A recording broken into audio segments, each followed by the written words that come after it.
Bismillahirrahmanirrahim. Allahumma sholli wa sallim wa barik ala sayyidina Muhammadin wa ala alihi wa sahbihi asma'in, amma ba'du. Yang sangat kita hormati bersama Direktur RSUD Rembang, Bapak Dr. Agus, tadi juga beberapa dokter spesialis, karyawan dan semuanya. Sebelumnya saya juga mengucapkan terima kasih atas pelayanan ibu kami. Beliau gerak di sini sampai 22 hari bulan Syakban sampai wafat juga di sini, dan kami sebagai keluarga sangat terima kasih atas semua pelayanan dan pengabdian tenaga medis di sini. Sebetulnya RSUD itu sudah sopan lah, datang ke kita mintanya ngaji virtual. Gara-gara sopan tuh saya kok jadi ingin sopan juga. Akhirnya saya yang datang ke sini. Biasanya yang lembaga-lembaga besar itu agak-agak enggak sopan itu, ngatur-ngatur orang. Ini kok baik. Padahal BPK ngajinya di saya, lembaga negara. Kemenku pernah ngaji di saya virtual. Tapi RSUD kok kayak kasihan, jadi saya terus iya, jadi hakul jar kira-kira itu karena tetangga itu. Tapi niat saya ya tidak baik-baik banget, sambil jalan-jalan kok dekat jadi. Tapi begini ya, saya akan cerita versi kiai ya. Kalau versi medis Anda lebih tahu. Kalau versi kiai itu kematian itu dianggap hal yang sebetulnya ada versi kiai ya, semua orang tahu lah pasti mati itu. Cuma inginnya mati itu kan macam-macam. Inginnya ya setelah kaya, terus setelah mapan, terus menangi anaknya mapan, cucunya mapan itu. Terus itu pun sebetulnya tidak siap mati juga, tapi ya tetap mati itu. Jadi saya punya cerita, saya akan cerita yang lucu-lucu ya supaya enggak tegang ya menghadapi kematian. Dulu itu kroni itu ya sudah ada. Jadi Nabi itu ya punya kroni, tidak hanya pejabat. Nabi itu punya kroni. Nabi Sulaiman itu bisa terbang ya, mulai dulu manfaatkan angin. Jadi angin itu mulai dulu memang luar biasa dimanfaatkan. Orang sekarang mulai tenaga angin, pakai rem angin, mulai dulu angin itu luar biasa. Nah itu teman dekatnya Nabi Sulaiman tuh ya agak sopan tuh bilang gini, itu Pak Nabi itu kalau nanti ada malaikat Israel saya pinjam anginnya supaya tidak bisa ngejar saya katanya. Jadi mulai dulu tidak hanya pejabat, Nabi pun ya punya teman yang agak-agak gimana itu. Suatu saat malaikat Israel disuruh nyabut orang, misalnya namanya siapalah, nanti saya sebut ada yang tepaan sama nanti tersinggung ya, semuanya siapa gitu. Yang jelas namanya ada Agus tidak Bambang karena bahasa Arab itu orang ini cabut di India gitu. Nabi Sulaiman kira-kira ya di Palestina kira-kira itu. Si orang ini ternyata di dekat Nabi Sulaiman. Nah karena Nabi itu kan orang hebat lah, sehingga malaikat ya kadang silaturahim ke para nabi. Israel sendiri ya kadang-kadang silaturahim ke para nabi. Silaturahim yang paling enggak disukai ya silaturahimnya malaikat Israel. Datang ke Nabi Sulaiman, sebenarnya niatnya silaturahim. Ternyata ketemu orang itu, kaget malaikatnya. Waduh ini gimana ini?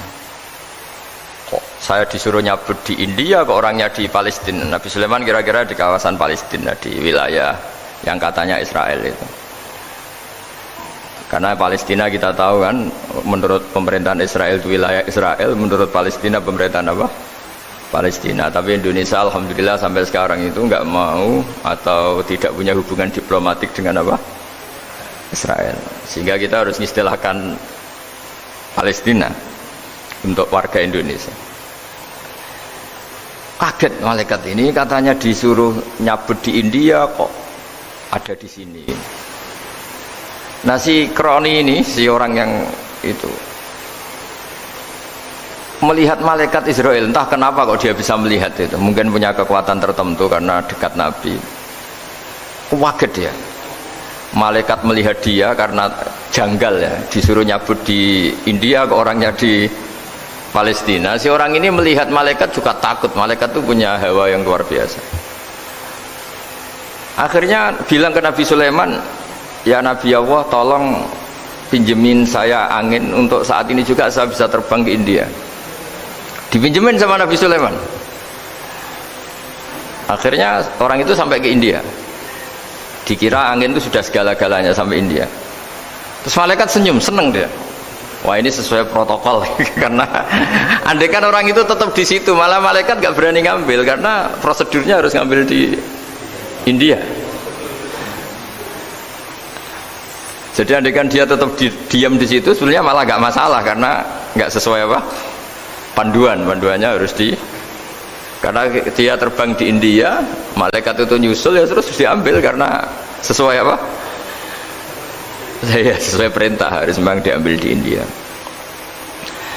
Nah, kemudian saya akan memang dipesenin untuk memperkuat apa ya nakes teman-teman semuanya lah pasien.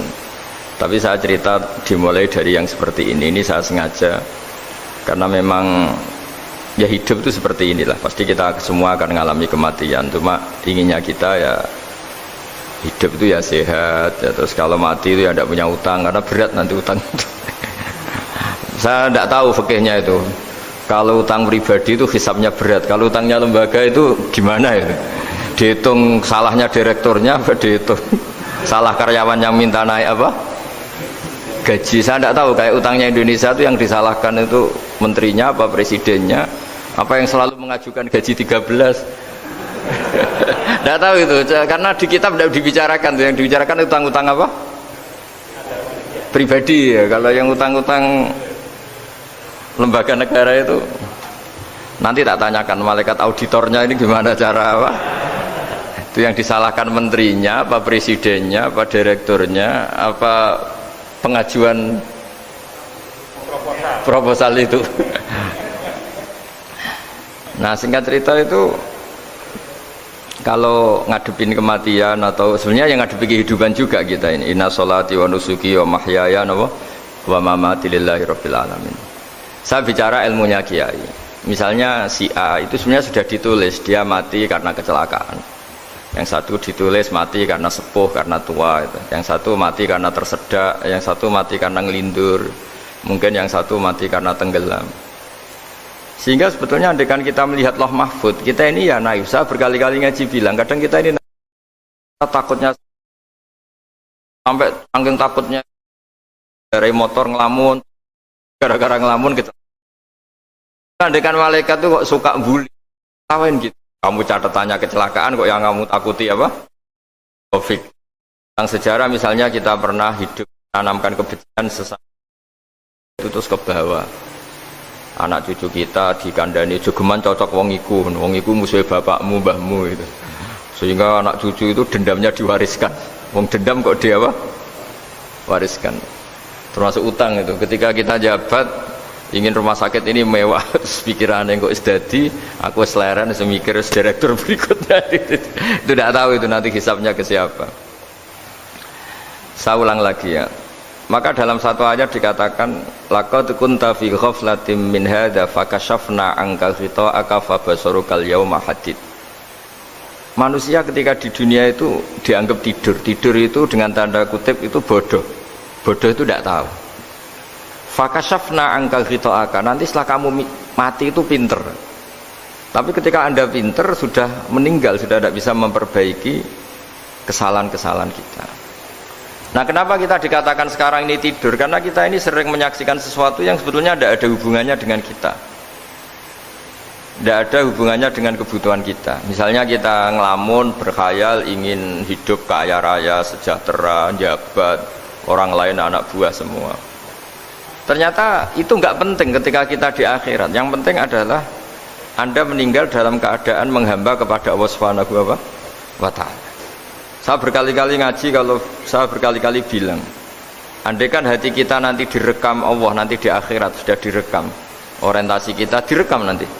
Pak Agus misalnya ingin punya mobil, punya rumah mewah, punya apa, terus orientasinya gitu. Di depan Tuhan yang menyuruh kita, mensyariatkan kita, inginnya itu ya jadi hamba Allah terbaik, jadi kekasihnya Allah, jadi hamba yang bersujud, dari hamba yang bersedekah. Jadi ini kan tidak sambung. Ada cita-cita versi Allah yang dianjurkan Allah, yaitu bercita-cita jadi hamba yang soleh, yang bermanfaat, yang memanfaati orang banyak. Kemudian ini ada cita-cita yang hadzun nafsi, ingin mapan semua orang anak buah. Hal-hal seperti ini itu harus kita jaga, jangan sampai terjadi. Makanya di semua kitab pertama mendahulukan bab niat. Niat itu ya faman kana hijratuhu ilallah wa rasuli fa hijratuhu ilallah wa rasuli. Orang baik itu orang yang orientasinya itu menuju Allah Subhanahu wa taala. Lalu yang kurang baik adalah orang yang orientasinya itu ya harta, perempuan, pokoknya inginnya itu hal-hal yang kepentingan dirinya sendiri. Nah, lalu kenapa kita kadang tidak tahu? Ya tidak tahu itu karena tadi kita kalau tidak wiridan itu tidak punya efek samping kan. Tapi kalau kamu nggak punya uang kan terus lemes. Karena ngerti itu terus uang itu penting, wiridan tidak penting. Nah dari kesimpulan itu sebenarnya kita menjadi bodoh. Karena menjadi bodoh ketika Anda meninggal ternyata uang ini nggak penting, wiridan ini penting. Tapi tahu kita terlambat setelah kita meninggal. Nah di sini saya ingin mengingatkan apapun kondisi kita yang jelas itu ingat selalu kepada Allah Subhanahu wa taala. Caranya ingat gimana? Kata Nabi, kamu bayangkan musibah yang lebih ekstrim, kamu akan tahu yang kamu alami itu ahwanu wa aisar, yang kamu alami itu ringan sekali, ringan seringan-ringannya. Saya beri contoh ya, kalau Anda belajar, kalau dalam bahasa pondok itu falak, mungkin kalau bahasa umum itu apalah, ilmu apa, misalnya orang ahli meteor, ahli apalah, ahli perbintangan, ketakutannya pasti benda langit ini jatuh kemudian menimpa bumi. Nanti kalau Anda ahli geologi itu takutnya bumi ini likuifaksi karena sumber daya alamnya sudah begitu dikeruk, dimanfaatkan. Nanti yang ahli teroris atau yang ahli ekstremis itu takutnya itu ada teroris. Yang ahli sosiologi takutnya Indonesia itu chaos. Kalau chaos ya saling bunuh, saling. Jadi semuanya ini ketakutan ini semuanya mengarah terhadap kematian. Kecelakaan lalu lintas ya menjadikan orang mati, likuifaksi kayak kemarin di Sulawesi ya iya, gunung meletus, gempa, tsunami. Nah ketakutan yang menjadikan kematian sebenarnya banyak. Kalau baru tsunami aja ya orang takutnya ke tsunami, nanti kalau ada kematian gempa ya takutnya gempa, kalau temanya COVID ya takutnya COVID. Terus kalau ada tetangga mati karena ngelindur ya baru gue nak turu hati-hati nggak nak mati ngelindur. Jadi ya masalahnya kan kita tidak tahu, nggak tahunya itu ya tadi takutnya COVID ternyata catatannya itu mati kecelakaan, takutnya kecelakaan ternyata matinya itu ngelindur, kan kita tidak pernah tahu. Dari tidak pernah tahu itu kemudian agama datang dengan anjuran sudahlah kamu tawakal bahwa semua urusan kamu di tangan Allah Subhanahu wa taala. Inna sholati wa nusuki wa mahyaya wa mamati lillahi rabbil alamin la syarikalah. Yes, ibadah kita, sholat kita, hidup kita, mati kita semua di tangan Allah Subhanahu wa taala. Sehingga dengan berpikir begini ini melihat COVID itu ya kayak melihat potensi kematian yang lain, kayak karena gempa, likuifaksi, kecelakaan, karena ngelindur, karena macam-macam. Kenapa saya membuat atau menyarankan ya supaya orang berpikir demikian, supaya bersyukur bahwa kita ini dihimpit, disekelilingi penyebab kematian tadi. Kalau kita ahli meteorologi mungkin takutnya itu asteroid jatuh, terus kemudian meteor jatuh yang nggak habis digesek oleh sistem alam, terus macam-macam. Yang ahli gempa juga takutnya gempa, yang ahli tsunami takutnya tsunami, yang ahli sosial takutnya Indonesia chaos, kemudian saling apa? Bunuh, saling apa dan sebagainya dan sebagainya. Nah dengan keadaan seperti ini kita ini baik sekali, bukan sekedar baik sekali. Kita tidak mengalami chaos sosial, kita tidak mengalami likuifaksi, kita tidak mengalami benturan benda langit di bumi kita. Karena itu sekali terjadi bukan 1-2 lagi, tapi habis seluruh Indonesia, mungkin seluruh dunia. Nah di sini cara Allah membuat kita selalu bersyukur bahwa hal-hal itu tidak terjadi. Jadi ada sebuah ayat yang Allah selalu mengingatkan, aamintum man fis sama ayakhsifa bikumul ardo fa idza hiya tamur. Kamu boleh sekali-kali berpikir Bumi ini justru potensinya itu likuifaksi, potensinya itu hancur karena di bawah itu ada magma, ada apa minyak, ada macam-macam. Ini kan di bawah ini kan ngerongkong cara Jawa itu karena diambilin terus. Piro-piro diambil ya ini ya ono masih bisa dipakai. Belum sistem bumi sendiri wafil arti kita mutajawirat, bumi sendiri itu berupa lempengan-lempengan. Setiap saat itu potensinya geser, sekali geser ya jadi gempa itu. Terus belum benda langit yang potensinya juga jatuh, sekali jatuh ya habis kita. Jadi yang kita ini dikepung sekian potensi yang bisa menghancurkan kita. Tapi nyatanya mulai Nabi Adam sampai sekarang tuh ada kehidupan, ada khayal. Sing Joko yang kepengen payu rabi, mungkin sing wis payu rabi ya mbah kepengen mbah roh. Macam-macam lah. Tapi yang jelas itu wong dikepung kematian kok ya khayalnya masih tinggi gitu. Lah enggak pernah ngayal ya orang yang utang ditagih itu, gak kober ngayal. Soalnya wedine tanggal kredit itu. Tapi ini saya cerita supaya orang Indonesia itu ngerti lah bahwa yang ngepung kita itu tidak hanya Covid.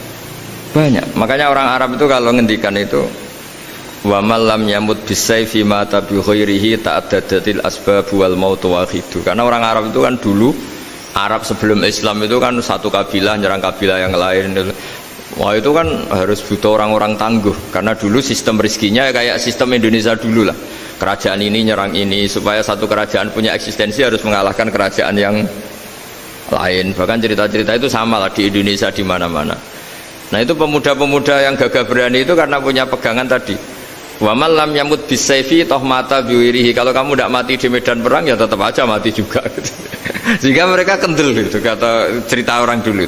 Ta'addadatil asbab wal maut wahidu. Sebab kematian bisa macam-macam, tapi kesimpulannya tetap saja namanya mati. Lalu Islam itu mengajarkan aksiru min dzikri hadhimil ladzat. Kamu harus banyak ingat mati. Tapi uniknya Islam itu menyuruh ingat mati itu disuruh justru semangat hidup. Karena kita butuh bekal itu. Jadi kalau kamu ingat mati itu jangan terus loyo, terus nunggu takdir mati itu enggak, malah disuruh semangat.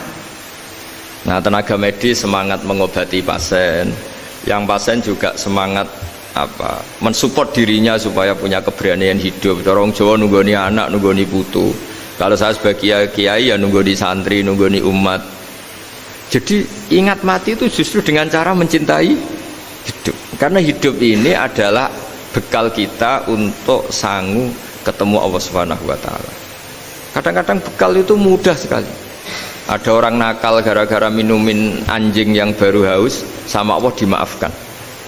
Ada orang yang pulang dari tempat kerjanya, ada duri di tengah jalan, disikirkan takut kena orang, diampuni Allah, akhirnya menjadi ahli apa? Surga.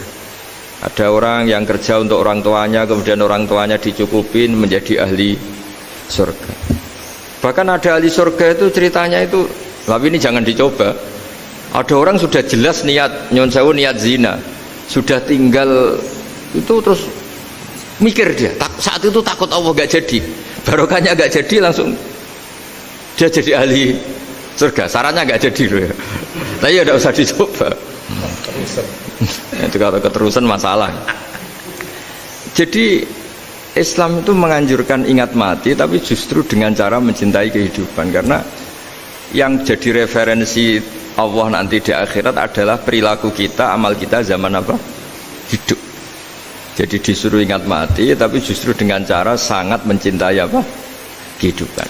Lalu yang dinamakan kehidupan itu apa?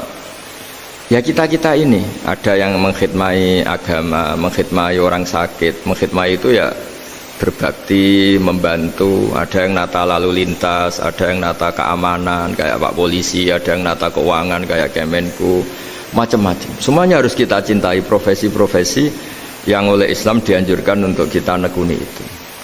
Jadi saya mohon lewat cerita ini orang itu tidak fokus takut Covid. Kasihan Covid kan jadi tersangka pembunuh sini. Padahal di kampung-kampung orang lugu-lugu yang saking nggak ngertinya itu kalau dikasih sumbangan itu katanya itu salam yang Covid matur nuwun. Itu ribet kalau orang lugu-lugu itu. Dikira Covid itu satu makhluk atau manusia yang apa? Nyumbang itu. Jadi saya mohon semohon-mohonnya, minta seminta-mintanya sampean harus ngitung nikmat lah. Dengan sistem meteor seperti itu di langit tidak jatuh ke kita, sistem bumi yang sudah ngerongkong gini tidak likuifaksi, terus di dunia ini banyak kimia, banyak racun, itu kalau misalnya meledak kemudian dibawa angin mungkin matinya lebih massal. Ternyata semua itu tidak terjadi. Artinya nikmat yang sekarang kita dapatkan, kita nikmati sekarang itu jauh lebih besar ketimbang ketakutan kita. Nah, ini Islam selalu menganjurkan fadzkuru ala Allah la'allakum tuflihun. Selalu ingat sisi-sisi nikmatnya Allah. Kamu jangan hanya sisi wah kita dikepung Covid, kita punya istri judes, punya anak nggak nurut, punya atasan sadis, punya anak buah nggak loyal. Kalau gitu terus ya kamu nggak berani hidup. Yang diingat masalah terus. Itu salah, hidup seperti itu salah menurut Islam. Yang Islam menganjurkan fadzkuru ala Allah, kamu ingat sisi-sisi nikmatnya Allah, bukan sisi-sisi kita hidup itu diuji. Saya punya sekian cerita ulama-ulama yang unik, yang punya nasihat itu. Jadi ada orang kaya raya dulu temannya banyak, anak buahnya banyak. Suatu saat dia miskin terus gak ada yang berkunjung. Jadi dia ngeluh, curhat ke ulama itu. Ketika saya kaya yang berkunjung banyak, ketika saya miskin kok nggak ada yang berkunjung, kurang ajar betul teman-teman saya. Terus kata kiai itu lucu kalau yang ada nih, ya bagus gitu dong ketika anda miskin sudah ada yang berkunjung. Loh kok bisa? Ya misalnya kamu sekarang jadi buruhnya orang, pas disuruh-suruh dibentak-bentak, terus teman kamu udah datang, malah kamu jadi tontonan toh. Mendingan nggak ada datang, jadi kamu ketika buruh orang nggak malu karena teman-teman kamu sudah tidak datang. Ya alhamdulillah kalau gitu ya. Jadi dulu satu hal yang dia dulu nganggap problem, ya kan kalau kamu misalnya dulu kaya, temannya banyak, jabat, terus yang takut banyak. Ketika sudah miskin, yon sawu jadi buruhnya orang disuruh-suruh, terus teman kamu tetap do datang. Siap nggak ada? Siap datang apa siap tidak datang? Lebih siap tidak datang sebetulnya kan? Karena nggak jadi tonton. Akhirnya dia sadar. Ya gitu kalau dikeluhin istri saya ini judes ya sering marahin gini-gini. Ya bagus dong marahin kamu. Kalau marahin tetangga malah masalah kan. Coba kamu punya istri kalau marahin orang lain pusing enggak? Mendingan marahin. Jadi pokoknya dilatih terus. Lama-lama dia bersyukur. Nah termasuk cara kita melihat kehidupan. Ada doa Rasulullah SAW yang luar biasa. Ya Allah, jadikan kehidupan ini sebagai penambahan saya untuk berbuat baik. Wal mauta rohatan li min kulli syarrin. Kalau engkau takdir mati, ya anggap mawon ini mati itu berakhirnya semua potensi keburukan saya. Orang itu kan potensinya dua, buruk betul atau potensi buruk. Mungkin sekarang kita tidak korupsi, tapi saja suatu saat kita korupsi. Mungkin sekarang kita tidak salah, suatu saat potensi salah. Dan mati itu mengakhiri itu semua. Makanya saya berkali-kali cerita kalau ngaji, kalau orang-orang alim NU itu kalau ada bajingan mati tetap dia seksa ini baik dia. Itu tetangganya nggak mau semua. Wong bajingan kok darani baik. Tapi kiainya ngotot harus disaksikan kalau ini baik. Akhirnya mereka bilang ya baik-baik. Padahal di hati kiainya sudah tidak bisa garong lagi, tidak bajing lagi. Ya baiklah gitu. Jadi sehingga orang-orang soleh itu melihat hidup itu ya biasa, melihat mati itu biasa, karena hidup adalah sarana kita menambah kebaikan dan mati adalah akhir dari segala keburukan kita atau potensi keburukan kita. Jadi Islam itu mengajarkan kita gimana menghadapi kehidupan, juga gimana menghadapi apa? Kematian. Jadi saya ulang lagi, itu ajaran-ajaran Islam yang luar biasa. Jadi ij'alil hayata ziyadatan li fi kulli khairin wal mauta rohatan li min kulli syarrin. Jadi hidup menambah kebaikan, kalau kita mati anggap saja mengakhiri semua buruk kita kalau kita sedang buruk atau potensi keburukan kita. Saya cerita ringan tapi supaya diingat-ingat. Jadi kalau kita yang nekuni, saya tadi kan sudah bilang, kita kiai yang nekuni ilmu itu ya tadi kita agak fokus bicara Covid. Inna Allaha yumsikus samawati wal ardo an tazula wala in zalata in amsakahuma min ahadim min ba'dih.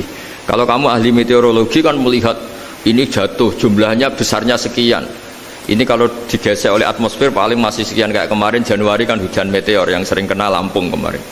Terus di mana-mana mesti takut kamu itu. Kalau kamu ahli gempa takutnya itu ya pergeseran lempengan bumi. Kalau kamu ahli tsunami ya takutnya tsunami. Kalau ahli sosiologi ya takutnya chaos sosial, ya sama. Kamu medis ya takutnya penyakit yang menular, penyakit seperti ini. Oke, kita sekarang fokus menghadapi COVID dan kita selalu berharap supaya Indonesia terbebas dari apa? COVID dan musibah-musibah yang lain. Ya tadi, apa gunanya terbebas dari COVID tapi chaos sosial kayak apa terus kita? Sehingga Islam selalu mengajarkan harus disyukuri lah bahwa kita sekarang alhamdulillah kita hidup harmonis. Kita kata Mbah Mun Bhinneka Tunggal Ika itu dimentikakno terus. Terus yang terakhir masalah air. Air itu sumber kehidupan. Di antara Allah mengingatkan kita adalah Qul ara'aitum in asbaha ma'ukum ghoron famay ya'tikum bima imma'in. Bumi ini kan bawahnya ada magma, terus ada air.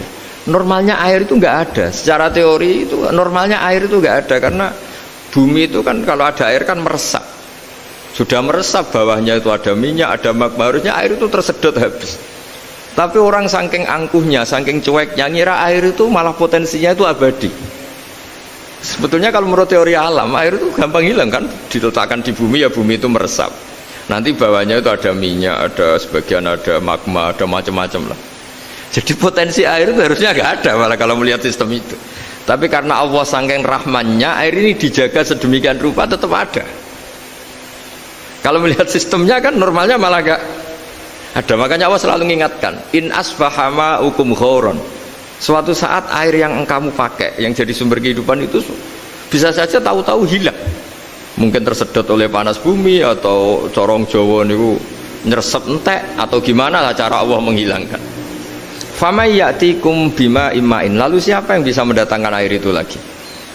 Ini kata para hafidh, ini yang kata guru-guru ya, termasuk yang dikatakan Pak Mukhtar ini, nanti orang harus ngendikan menjawab Allahu Rabbul Alamin, hanya Allah sendiri yang bisa mengatur air ini selalu ada. Ya, coba kalau kamu pikir kan air kamu sokkan di bumi kan mesti langsung hilang, meresap ke bumi. Bumi ada bawahnya lagi, ada bawahnya lagi, dan mungkin bukan yang paling bawah mungkin magma, harusnya itu nggak ada. Tapi Allah saking sayangnya mengatur sistem, air itu ada dan tersedia. Tapi ketika orang terlalu cuek dan angkuh sampai lupa syukur tersedianya apa? Air itu Allah mengingatkan, disuruh bayangkan, Qul ara'aitum, coba bayangkan kalau in asbaha ma'ukum ghoron. Tadi kan ada khataman ya, saya ikut, terima kasih. Bayangkan kalau air suatu saat itu ghoron menjadi hilang. Famay ya'tikum bima imma'in.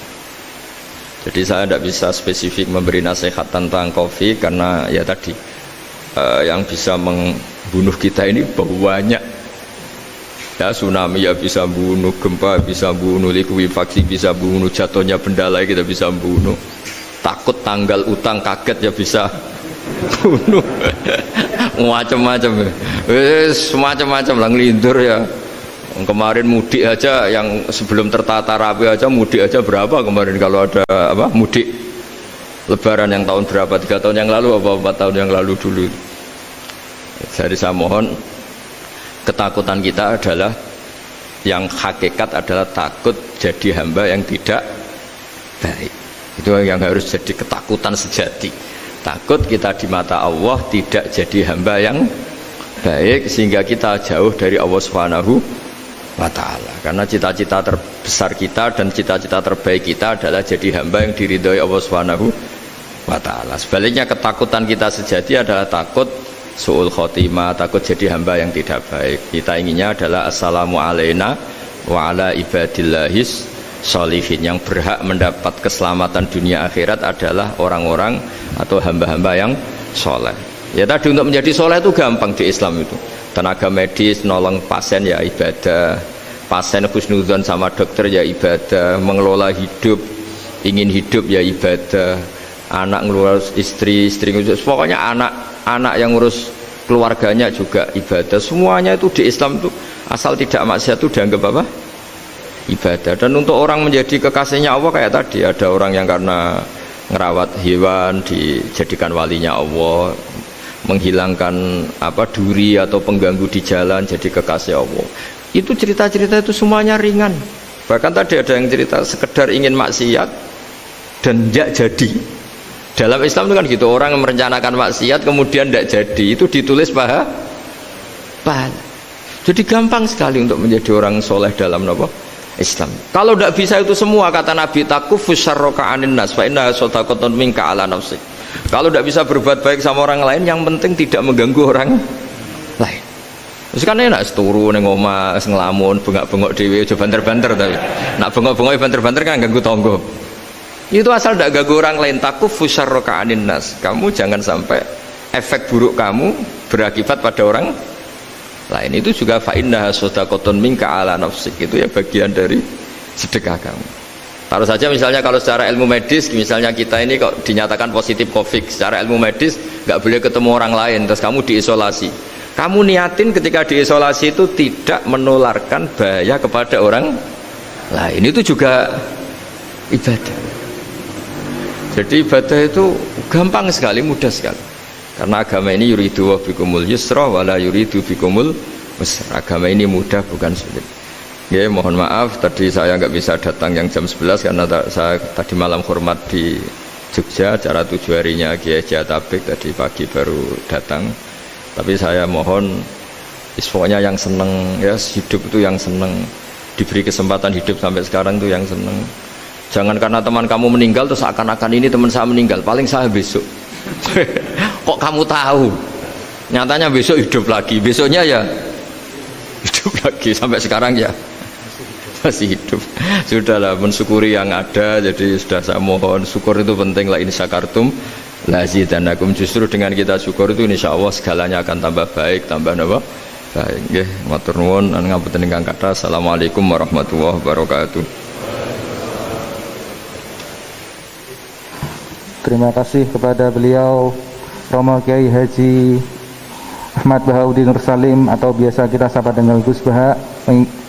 Menginjak pada acara selanjutnya, yakni doa yang insya Allah akan dibawakan oleh beliau Romo Kiai Haji Ahmad Bahauddin Nur Salim.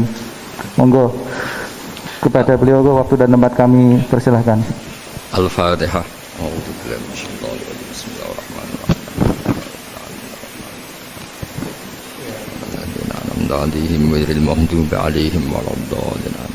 Bismillahirrahmanirrahim. Nahmaduka ya ghafur ya syakur ya rahman ya rahim ya syafi ishfina shifaan la yughadiru saqaman. Allahumma shalli wa sallim wa barik ala sayyidina Muhammad alladhi 'allamana ya wa bil i'timad 'alaika ya wa istishfa bika ya Allah. Fa bi haqqi jahi 'indaka ya wa athibil ba'sa ya Allah ya rahman ya rahim. Allahumma ya Allah, Allahumma anta syafi ishfina shifaan la yughadiru saqaman. Allahumma ya wa anta syafi ishfina shifaan la yughadiru saqaman. Wasfi mardona ya Allah wa tayu mardona, innaka anta syafi azibil ba'sa rabban nas, innaka anta syafi ya Allah. Allahumma ya Allah la narju siwaka wa anta rojauna ya Allah, wa anna lan nahlika wa anta ma'ana wa anta rojauna ya Allah, faj'alna ya Allah wa ahla Indonesia salimin ghanimin mu'afin min kulli bala'id dunya wal akhirah. Allahumma ya ilahana ya wa ij'alna min ibadika syakirin min ibadika sholihin wa min ibadika alladhina ya Allah ma syofi ardika haunan ya Allah na'muru bil ma'ruf wa nanha 'anil munkar. Ya Allah ya Allah ya haqqu ya mubin is'alna ya Allah salimin ghanimin mu'afin min kulli bala'id dunya wal akhirah. Rabbana atina fid dunya hasanah wal akhirati hasanah wa qina adzabannar. Sallallahu alaihi sayyidina Muhammad sallallahu alaihi wasallam. Subhana rabbika rabbil izzati amma yasifun wa salamun alal mursalin walhamdulillahi rabbil alamin. Sirrul Fatihah. A'udzu billahi minasyaitonir rajim.